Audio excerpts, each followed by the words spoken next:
The Nigerian Army has intensified its operations in the northwest, and right now, one name is dominating security discussions across the region: Bello Turji. According to ongoing security updates, troops have been tracking his movements closely, steadily tightening the space around him and putting sustained pressure on his network. This is not mere rhetoric or routine statements. What is unfolding is part of a broader, calculated push to weaken armed groups and restore confidence in communities that have lived under fear for far too long. For many people on the ground, this development feels different, more deliberate, more focused. For years, Bello Turji has been regarded as one of the most feared and elusive bandit leaders operating across parts of Sokoto, Zamfara, and neighboring areas. His name has been linked to deadly village raids, mass kidnappings, cattle rustling, and threats along key transport routes. Over time, that reputation created a dangerous perception that he was untouchable. Many residents believed he always had advance warning, escape routes, and protection networks that made it impossible for security forces to pin him down. But recent developments suggest that narrative is beginning to change. What we are seeing now indicates a shift in military approach.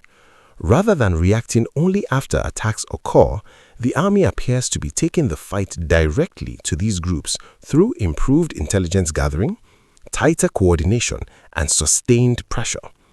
This time, it is not about quick raids and withdrawal.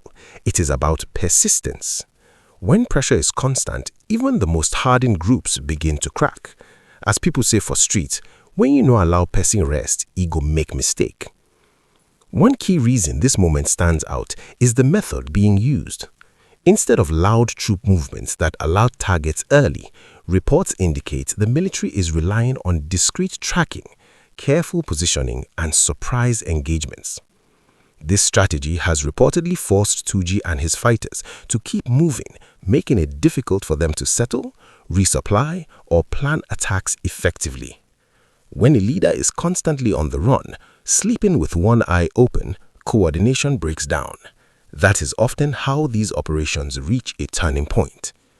Alongside the pressure on leadership figures, security forces have also been clearing suspected hideouts, dismantling camps, and rescuing people held in captivity. For families who had almost given up hope, seeing loved ones return home is deeply significant.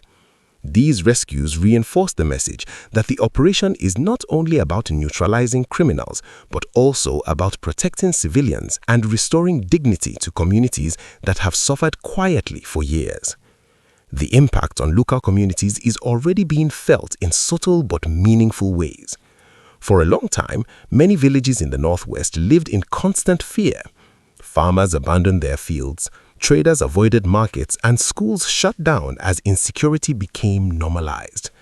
With increased military presence and sustained operations, some communities are beginning to experience cautious relief.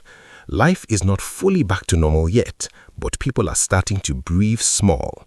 That psychological shift matters more than many realize. It is also important to understand that this operation is not about one man alone. While Bello Turji is a major target, the broader objective is to dismantle the entire ecosystem that sustains violence. That includes fighters, logistics handlers, informants, and supply routes. When pressure is applied across the network, survival becomes harder. This is why the current approach focuses on sustained disruption rather than one-off victories that criminals often recover from. Naturally, many Nigerians are asking whether this will lead to lasting peace. The honest answer is that security takes time. Tracking and neutralizing key figures is only one stage. Long-term stability also depends on rebuilding trust, strengthening local security structures, and supporting communities affected by years of violence. Consistency is the key.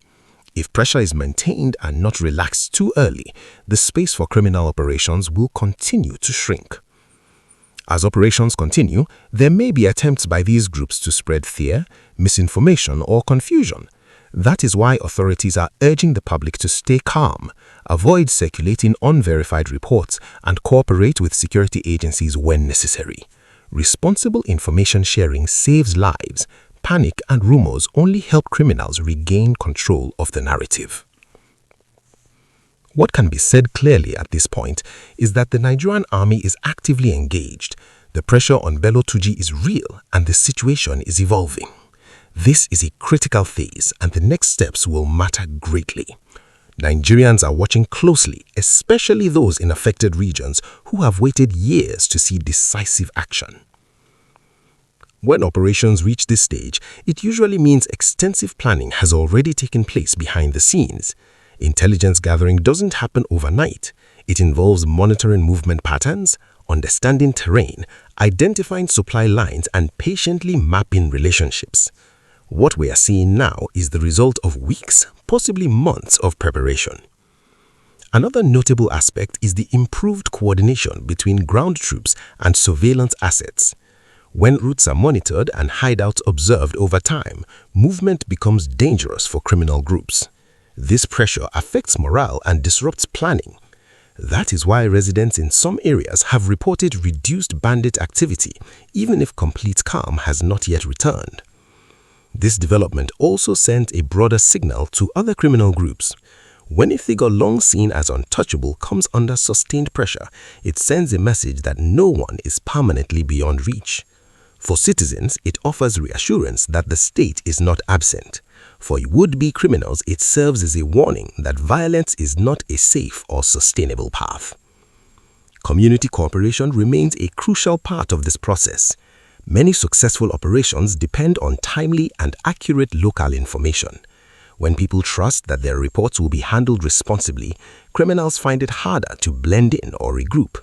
That trust takes time to build, but it is essential for lasting peace. Reactions to these developments will naturally be mixed. Some people feel hopeful, some remain cautious, and some are waiting to see concrete outcomes. That is normal. Progress in security is rarely smooth or instant. It comes in stages, and sustained effort usually produces results over time. It is also important to remember that restoring normal life goes beyond military action. Once areas become safer, attention must turn to rebuilding livelihoods, supporting farmers, reopening schools, and restoring confidence in daily life. Security creates the space for development, and development reduces the appeal of crime in the long run. For now, the key takeaway is simple. The situation is active, the pressure is ongoing, and every positive step matters. Nigerians deserve peace, and while challenges remain, what we are witnessing suggests a more deliberate and focused approach than in the past. As events continue to unfold, updates will become clearer, and we will keep breaking them down in simple and accurate language so everyone can understand what is happening without fear or exaggeration. Stay informed.